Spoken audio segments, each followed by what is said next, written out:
eyo face y'omusajja gwolaba ku screen yo ye komando wa SFC eyakubye foot soldier amasasi mu magulu.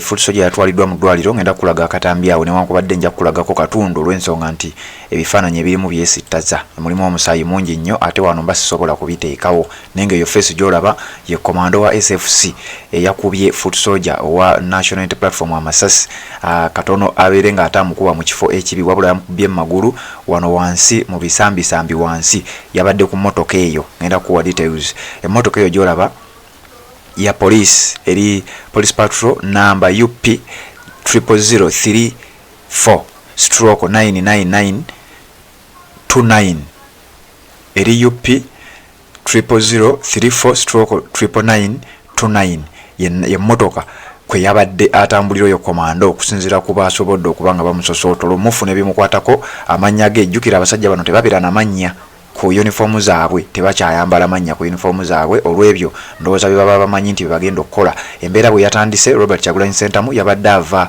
side z'ekiboga kubeera nti gye bagenze okubeera nga basabira omwoyo gw'omugenzi amanyiddwa nga Rita Nabukenya eyafa mwezi gwa 2 mwaka gwa 2022 nabikuwadde ebyo obanga abadde otambula naffe oteeka okubanga wabirabye. Kakati embeera bwetyo oyo komando mukulaze njagala kubanga nkulaga emmotoka eyo nayo njikuwadde namba yaayo kati njagala kukulaga we byatandikidde. Robert Kyagulanyi Ssentamu yadde atambula atuuse Nansana embeera nebeera nzikakkamu wabula yabadde atuuka Bwayise mu junction okuyita ekkuba eriyita waggulu bo nga bayita wansi bawete Bwayise badde wali Makerere Kavule ewali ekitebe kya National Unity Platform. Abasajja ne baziba ekkubo bagenzo tuukaawo nga abasajja bazibye ekkubo awatali nsonga yonna babulokinze Robert Kyagulanyi Ssentamu okubeera nga tayina gyagenda kubanga ayita okubeera nga atuuka ku kitebe ekya National Unity Platform. Wabaddewo vaawo mpitewo naye yamaze n'ayitawo yavudde mu bitundu bya Nansana ng'embeera nzikakkamu era nga buli kimu kitambula bulungi nnyo. Kansooke nkulaga moment eno ng'ava mu Nansana n'abantu nga bamuyaayaanira ndowooza bano ne bafuna message nti akasajja kajja.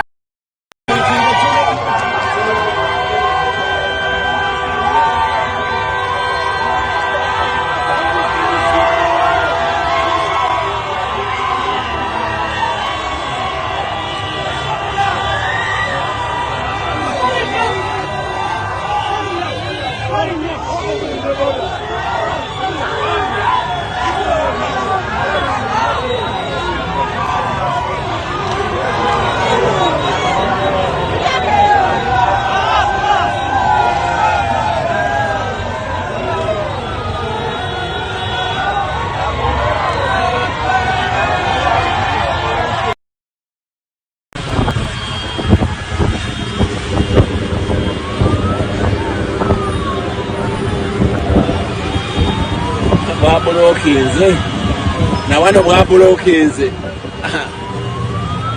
genda mpola tuyita wano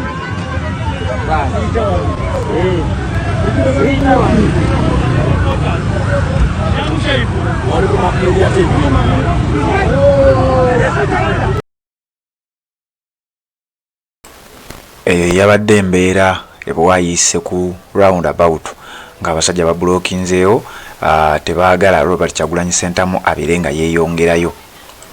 Bataddewo obunkenke bw'amaanyi nnyo era embeera teyabadde nnyangu nga bwe mbikulaze. Robert Kyagulanyi Ssentamu yagenza otuuka mu kifo ng'ekifo abasajja bakiggadde naye ng'oyo wa SFC oyo komando wa SFC ate abadde na linnya ku uniform ye yakubye foot soldier amasasi mu kugulu era yatwaliddwa mu ddwaliro ng'embeera si nnungi yadde dakiika n'emu. Kati nno bino byonna byagenza okubeerawo obudde bwadde butandise okuzibirira obudde bwadde butandise okukwatirira nga buzibaziba Robert Kyagulanyi Ssentamu ng'ava anga bwe nkugambye ekiboga kubeera nti babadde mu kusabira omugenzi Rita Nabukenya eyafa. Kakati ne baba nga balina okudda ku kitebe ekya National Unity Platform. Nabikulaze oba watambudde naffe ku mukutu gwa Red Zone TV live yabaddeko era osobola okuddayo n'ogenda mu maaso n'okuba nga weetegereza ekyabadde awo. Yayise mu Nansana wonna ng'embeera nzikakkamu jasi bantu be babadde bamulaga omukwano kubanga n'ebimu ku bifaananyi byolabye ku mitimbagano gyaffe ku makya g'olunaku olwaleero nga bamuwa ebintu abantu mu nnaku gye balimu mu butalina ssente naye ng'akatono ke balina bakakwata ne bagamba president genda olye ne famire yo. Bamuwadde enkoko, bamuwadde ensujju, bamuwadde emboga, bamuwadde ebintu bingi nnyo, abamuwadde ennyaanya, abamuwadde enkoko zaabwe okuva ku midaala gyabwe. ebyo byonna byabadde bigenda mu maaso ng'akyali mu bitundu eby'ennansana. Kati embeera gye nkulaze emabega y'embeera gye yasanze ng'atuuse mu junction Bwayiise ng'abasajja baggaddewo, naye nga tewali nsonga gye bawa lwaki baggaddewo. Kati oyo wa SFC kwe kufuna obutakkaanya ndowooza ne foot soldier omu n'amukubirawo essasi mu kugulu, era foot soldier ne yatwaliddwa mu ddwaliro. Simanyi akatambi kano ojja kukkiriza nkulageko katono nnyo olw'ensonga nti kalimu ebintu bingi nnyo.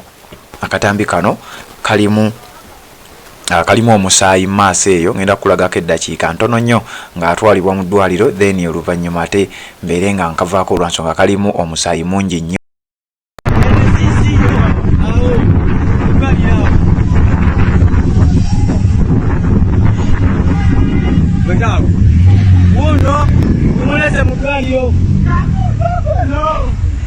Wuno gavumenti anakyemalira emukubye essasi.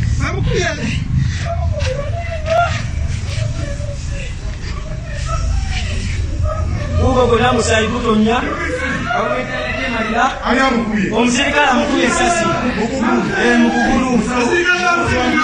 Abasirikale ba Museveni obuyambi bwo, neetaga obuyambi bwo.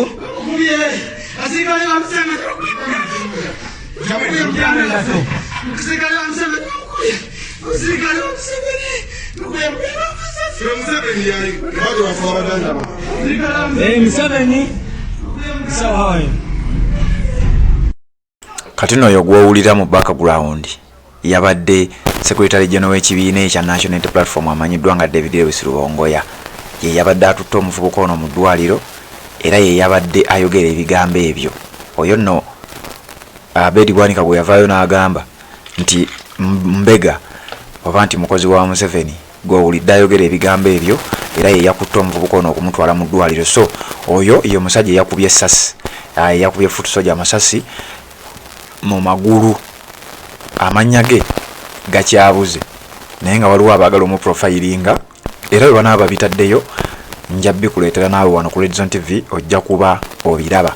Bamukubye amasasi mu magulu, ekyayambye nti bamuddusiza mangu mu ddwaliro ne gaba nga bamulongoseza amasasi ago ne baba nga bagajjamu, embeera neeba nga simbi nnyo wetwogerera. Naye nja kusaba gwe omupya tonaba kubanga osubscribe nga kikole kirira wansi awo olaba ekigambo subscribe, kikwateko osubscribinge ku channel eno, kwata akade ka notification yako ke bajja okuleetera, akakade kakuyambako okujjukiza nga Redzone TV etaddeyo. Selecting all obeere nga otambula naffe. Genda mu comment section teekamu obubaka otubuulire wa osinzira okubanga olabira ensonga zino, ate mu ngeri yemu layikinga kubanga gy'okoma okulayikinga information gy'ekoma okubanga etambula, era nga bw'olaba nja kusaba olayikinge kubanga tolina kyofiirwa. Bw'oba osobola okusharinga, kwata linki ya updates zino giteeke mu WhatsApp groups ez'enjawulo z'olimu, ate message ebeere ng'eyongera okubanga etambula. Redzone TV kwoli weebale kubanga okyagoberera, oba tonaba kubanga osubscribe nga kikole tuwuliziganye mu updates eziddako.